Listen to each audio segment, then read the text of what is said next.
I will be a president for all Americans, all Americans. Let's begin to listen to one another again, hear one another, see one another, show respect to one another. Politics doesn't have to be a raging fire. It's amazing just to see that there's a woman now and holding that office, so it's a great day. We're so excited. It's just so fun to be doing this, and exciting that the last 4 years are over and we have a great 4 years ahead of us. We were prepared to come and support Kamala, the AKA Biden, most of all, because he is our leader. My whole soul is in this, bringing America together, uniting our people, uniting our nation. And I ask every American to join me in this cause. America's story depends not on any one of us, not on some of us, but on all of us. This day will be written in the history of our nation. There is new leadership at the White House. President Joe Biden is marking his first night in office, and so is our number 2, Madam Vice President Kamala Harris. Good evening. I'm Leslie Foster. You and I, we've been talking about this for weeks now. This inauguration was historic and unprecedented in so many ways. And the next chapter is already getting started. There's a lot to get to. The News at 11 team has you covered on everything you need to know. But first, let me set the scene. At the Citadel of Democracy, attacked by a violent mob 2 weeks ago today. After 4 years of ignoring tradition, the transition of power at the Capitol was at once familiar and very different. I pledge allegiance. The new administration's emphasis on inclusion was on display from the very beginning. Then came the sound of Washington's second highest glass ceiling shattering into 81 million pieces. So help me God. A defining moment in the history of a divided nation.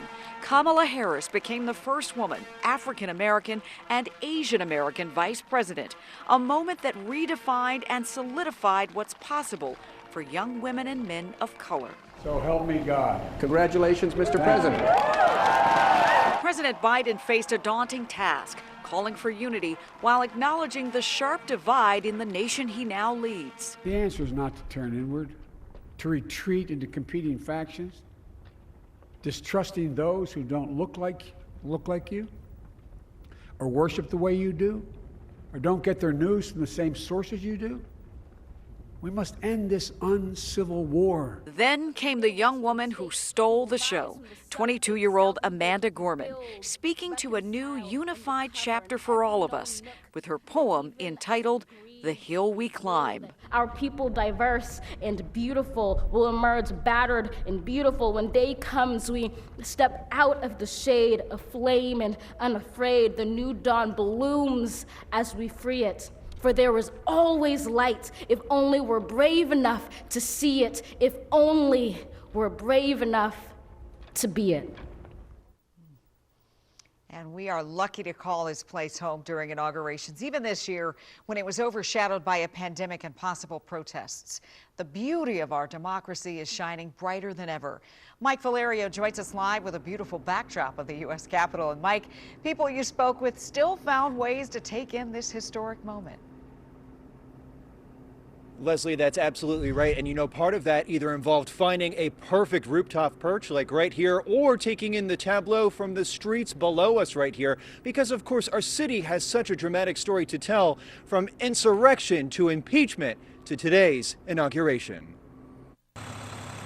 As armored vehicles still ring the Capitol, the night sky illuminated. The National Mall's field of flags still behind barbed wire. But tonight, Danny and Shiv found a perfect rooftop perch and hope to roam 4 blocks south on the first full day of the Biden White House. Yeah, of course. I mean, if it's possible and everything is safe and secure and they feel comfortable doing that, I would absolutely love to see everything. The National Guard will likely patrol the Capitol grounds for weeks, but Shiv is ready for a new chapter and a return to normal. Regardless of who is going to win, it's a historic moment no matter what, and they did set it up in a very beautiful way. It's eye-catching, it's appealing, and you know, it's COVID conscious, it's safe. Even though Michael and Chris couldn't see much, they did see the former president. Trump flew past our hotel room, and this morning we waved him by. Oh, you did? Wow. Yeah, he did the whole loop around Marine One and came right past the windows. We got up early to see him go. The allure to begin a new season grew stronger with a crescendo in the Capitol. Fireworks seen and heard for miles. Just seeing the people's faces, people seem very excited, happy, and it's a really nice change to see. Okay, and of course, when we're talking about the National Mall being closed here, what we know is that we're expecting it to still be sealed off through all of tomorrow and anticipating the National Mall to reopen to the public on Friday. But of course, Leslie, we'll be looking at that intently, watching it for you guys as we're all so eager to reclaim the heart of our home and the heart of our democracy. Leslie. All right, Mike, thank you. You know, President Joe Biden went straight to work on his first day in office. He signed 15 executive orders. Adam Longo joins us live near the White House with what you need to know about this day one. Ads? So, Leslie, good evening. There was much to do and much to undo during the president's first few hours in office, swearing in members of his team, signing those executive orders that I'll talk more about in just a moment. First, though, let's lay out a contrast, okay? We've been comparing this inauguration to the one 4 years ago and highlighting the differences. Well, 4 years ago today, the new White House press secretary, Sean Spicer, stepped to the lectern of the Brady briefing room and laid the foundation for lies to come by falsely claiming that President Trump's crowd was the biggest ever for an inauguration. Well, tonight, the new press secretary, Jen Psaki, entered the room, and this was the tone that she set. When the president asked me to serve in this role, we talked about the importance of bringing truth and transparency back to the briefing room. There are a number of ways to combat misinformation. One of them is accurate information and truth and data and sharing information even when it is hard to hear. So now let's talk about those 15 executive orders. President Biden moving quickly on COVID-19, mandating masks on federal grounds. He's putting the U.S. back into the Paris Climate Accords, and he's issued a moratorium on evictions and federal student loan payments. Now, as for the Vice President, Kamala Harris, in her first day in office, it is her duty to swear in newly elected senators, and she was back at the Capitol to do just that. Here welcoming Raphael Warnock and John Ossoff to Washington, the new senators from Georgia. And with that, Democrats take a one-vote majority in the Senate, and Chuck Schumer becomes the first majority leader from the state of New York. Quite a day. Back to that press briefing. More to come in the days ahead. Jen Psaki teased that we could hear more about potential plans for the president to invoke the Defense Production Act to give a boost to the COVID-19 vaccine production. And Joe Biden plans to have his first chat with a foreign leader Friday when he speaks with Prime Minister Justin Trudeau of Canada. We are live outside of the White House tonight. Adam Longo, WUSA 9. It has been quite a night, Adam. Thank you. For supporters of D.C. statehood, here's a hopeful sign. Check out President Biden's limo. The license plate has a big 46 on it. President Biden being, of course, the nation's 46th president. But below that is the D.C. statehood slogan, taxation without representation.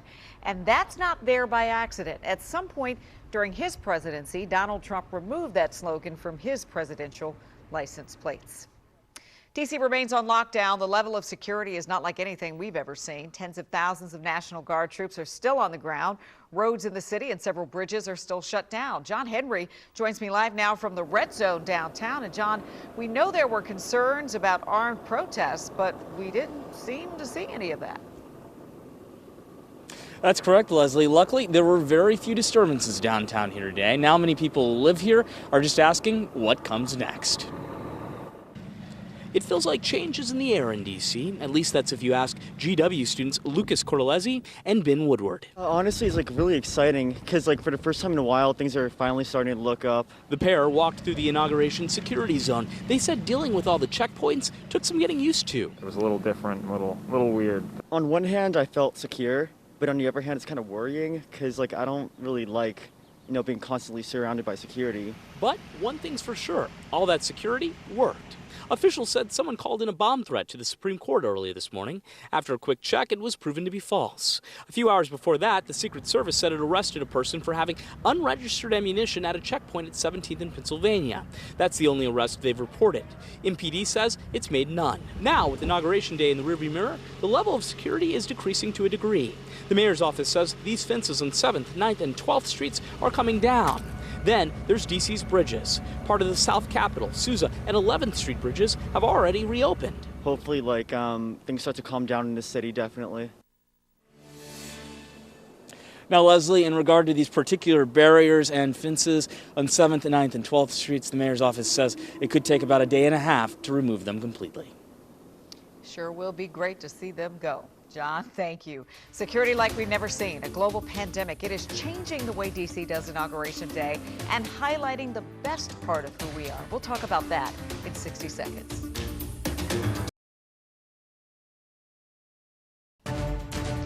Usually on an inauguration night, we get together, we go out, we toast good fortune, or maybe we drown in our sorrows, depending on how you voted. But this year, not so much. In another story that's all new tonight, Tom Dempsey talked about that with some spots near the Hill. Inside restaurants like Buffalo and Bergen in D.C., this Inauguration Day felt much different than previous ones. Even in those years, if you didn't always 100% support, the candidate who won, there was always a celebratory thing going on around town, and everybody was drinking, eating. While Wednesday did bring some customers to the bagel shop on Capitol Hill, many restaurants all across the district face an uphill battle due to the current times. You have a combination of a lot of people out of town. You have a lot of roads blocked, especially where we are in Capitol Hill. So a little quieter than normal in here. Closer to the White House, a similar scene at places near the security checkpoints. But the last time around, because of our location, we usually get tons of tourists in. So last inauguration was absolutely packed here. This year, it is a stark difference for sure. Founding Farmers even offered a special drink deal for Inauguration Day as a way to bring in customers. It's just Lava Street closures, it's hard for everybody today. Some restaurants simply offered heated tables as a way to stay warm on a windy day. But for some, Inauguration Day served as a chance to keep giving back. This is one check for yesterday, which wasn't even the busiest. The receipts show just how many free meals Buffalo and Bergen has provided to National Guard and police officers protecting D.C., all as a way to say thank you. It's been really cool to help, take care as best we can or do something kind for these people. Restaurants still facing challenges, but also seeing the importance of being open on Inauguration Day. Not just for the financial reasons, but also just for kind of the spirit of restaurant industries and D.C. Tom Dempsey, WUSA 9. Stay up with me for 15 more minutes. A day of firsts. Vice President Kamala Harris is now part of American history. She's the perfect person at the perfect time. We're just super excited. Hear what her sorority line sisters have to say about that. Hometown hero. This Capitol Police officer who saved lives during the insurrection takes center stage during the inauguration. And these pictures are being shared all over social media. Where pieces of art really stolen by the outgoing administration, our Verified team is getting you the answers. I'm so happy you're here. I'll see you in 2 minutes.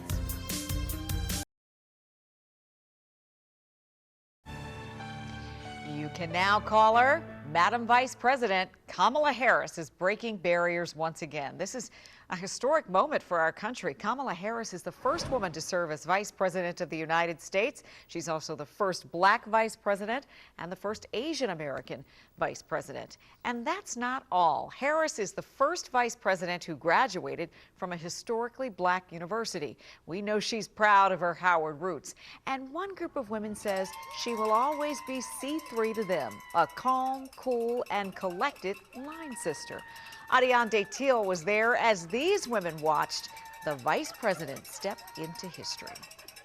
Watch my Alpha Kappa Alpha line sister clear hurdles with Artemis ease while the world watches the foot strikes of her perseverance. Today, millions of people watched from their homes as Joe Biden and Kamala Harris were sworn into office. But in the backyard of a house in Hyattsville, 13 women gathered with chucks on their feet, pearls on their necks, and so much pride in their hearts as they watched their sister become the 49th Vice President of the United States. So today was really magical. What makes it even more special is that we have been in communication all these years since we graduated from college. In 1986, on the campus of Howard University, Kamala Harris and her 37 line sisters were initiated into the Alpha Kappa Alpha Sorority Incorporated. And even then, the 38 jewels of iridescent splendor knew their sister was destined for greatness. She's the perfect person at the perfect time. We're just super excited. She's walking into her destiny, and I'm so happy to know her. They last spoke with their sister on Friday, their sorority's Founders Day. And one of the things that she said is that no matter where she goes, whenever she sees us, she feels like it's coming back home. And one of the questions I asked her was, did you ever think that you would be Vice President of the United States of America? What did she say? She said no. It was really funny. Well, I think that Doug is going to have to pinch her because it is real. She is Vice President of the United States. And you know what's special? It's the sisterhood that I saw today. And these line sisters have been together since Kamala was initiated into Alpha Kappa Alpha her senior year and moved immediately to California. They were there with her as she won district attorney and state's attorney, and of course now helping her fundraise and holding her hand at each and every step along the way. And Leslie, as you and I both know, that is what true sisterhood is. It's going through life's moments together, step by step, hand in hand. She is so true. You know, a little context for you about black sororities. Your line sisters, they love you, they lift you, they challenge you, even check you sometimes. And when you do life together, they are there for you for a lifetime. They say home, they are family. And clearly that love and family has kept the Vice President going and will continue to encircle her for this new journey. Let's focus now on a hometown hero.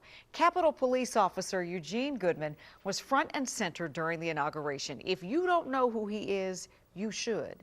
Goodman likely saved lives during this attack on the Capitol 2 weeks ago. He diverted an angry mob away from lawmakers. Colby Satterfield has more on the well-deserved recognition he got today. It was an instant round of applause for the Capitol Police officer who likely saved the lives of congressional members. Today, he got a hero's praise as he walked out to the presidential platform, a platform he worked to protect just weeks prior. This is the moment Capitol Police Officer Eugene Goodman took the inaugural stage. Walking out of the doors of the Capitol, he so fiercely protected 2 weeks ago today when he risked his life as an angry mob stormed the Capitol, leading rioters away from the Senate chambers he knew members of Congress were still inside of. Since that moment, he's been deemed a hero. Legislation has been introduced to award him the Congressional Gold Medal, and he's been named as an acting Deputy Sergeant at Arms, serving in that capacity today. First escorting Vice President Kamala Harris up the steps of the Capitol to be sworn in, then having the honor of entering the presidential platform as security for Vice President Harris. Before Goodman started with Capitol Police, he served as an Army infantryman. The 18th Airborne Corps tweeting Goodman's been a hero long before Wednesday. And today, the Airborne Corps shared this tweet saying, "We see you, Eugene Goodman." The DC hero now famous for protecting democracy from those who wish to take it away. In D.C., Colby Satterfield, WUSA 9. So let's get real about what we saw and how we felt and what we know to be true. Despite a red zone, a closed National Mall, and 20,000 guard troops, today I felt had a certain intimacy, a closeness, a resolve as we embarked on a peaceful transfer of power. We saw it in the eyes of Officer Goodman, wearing that camel hair coat, escorting our Vice President Kamala Harris into the Capitol just 2 weeks after holding back that violent mob.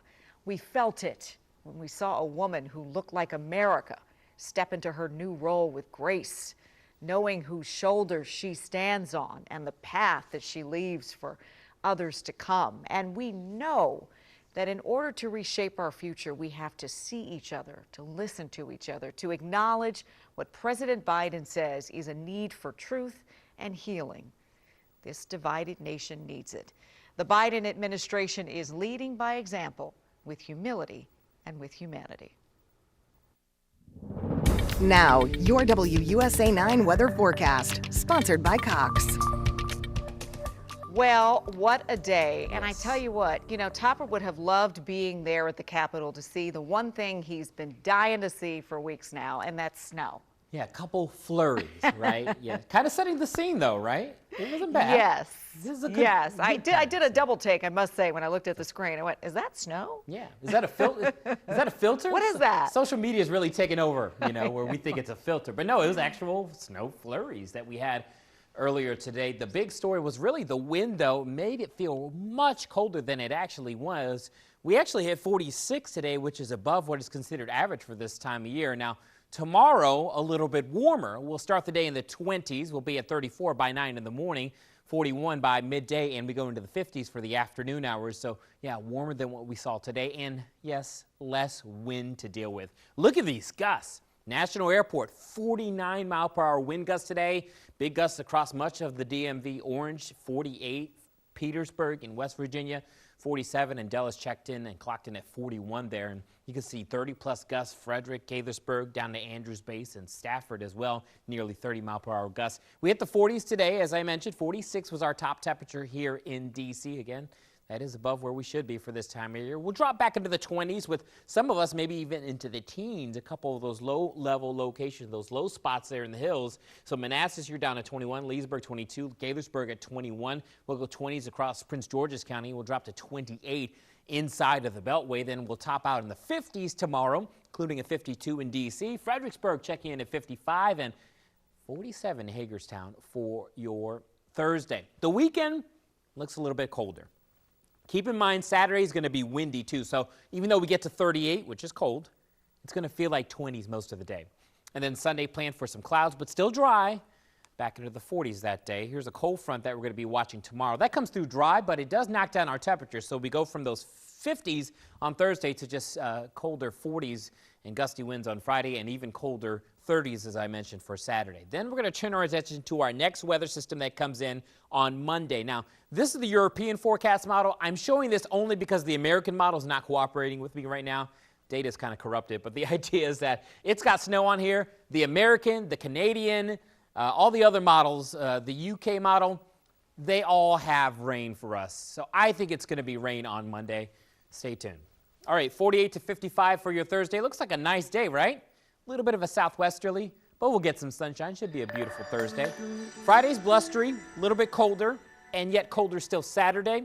Sunday, chilly but dry, and then we watch Monday for rain, possible snow, and a few flurries on Tuesday. But again, Leslie, if I were a betting man, which I am not, I would think rain is the forecast for Monday. Yeah, don't bet. I won't. Sometimes they don't end out so well.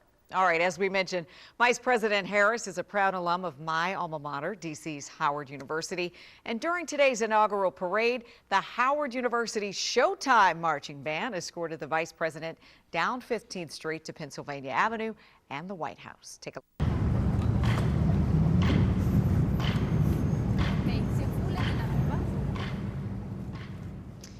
All right, and the University of Delaware marched with their band, escorting their alum, President Biden. All right, some of you are asking, was art stolen from the White House as the last administration left? Pictures on social media are causing some confusion. Our Verified team is speaking with the experts to get you some answers. Their story is up next.